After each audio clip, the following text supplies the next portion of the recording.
In today's video, I'm going to teach you how to use Benzinga Pro Screener. By the end, you'll know how to open the tool, start quickly with built-in presets, and fine-tune the core filters that surface the stocks you want to focus on. First, open Benzinga Pro and click Scanner or Screener in the left sidebar.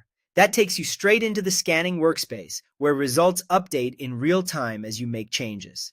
This live feedback is helpful because you can see immediately how each tweak reshapes your list. If you're not sure what to do first, start fast with the presets. Choose overall gainers to see stocks leading the session, 5-minute movers for short-term momentum, or after-hours gainers if you're scanning outside regular market hours. These presets are built-in strategies that instantly load sensible defaults, so you can spot moving names without building a scan from scratch. They're also a great way to learn how different settings influence your results. From there, set your filters. This is where the screener becomes powerful. Price defines your universe. For example, a $1 to $10 range narrows your focus to lower priced or penny stocks. Widening that range brings in mid caps and large caps. Volume ensures tradability. Use thresholds like greater than 500,000 or over 1 million shares to focus on names with meaningful liquidity. Relative volume compares current trading activity to a typical day. Values above 1 flag unusual interest, which can help validate momentum. Market cap lets you choose company size, small, mid, large, or mega, which often correlates with volatility and stability.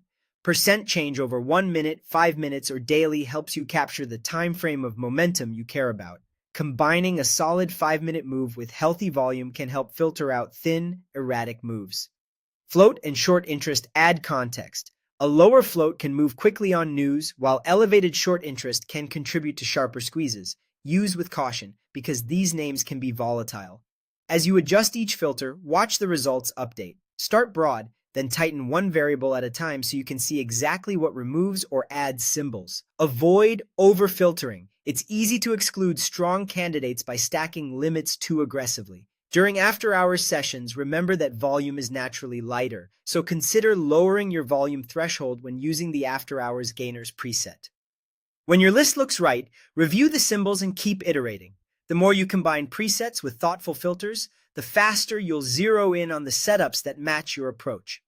This walkthrough is for education only. Always do your own research before making trading decisions. That's it. You've opened the screener, started quickly with presets, and refined results with core filters. Thanks for watching, and let's get scanning.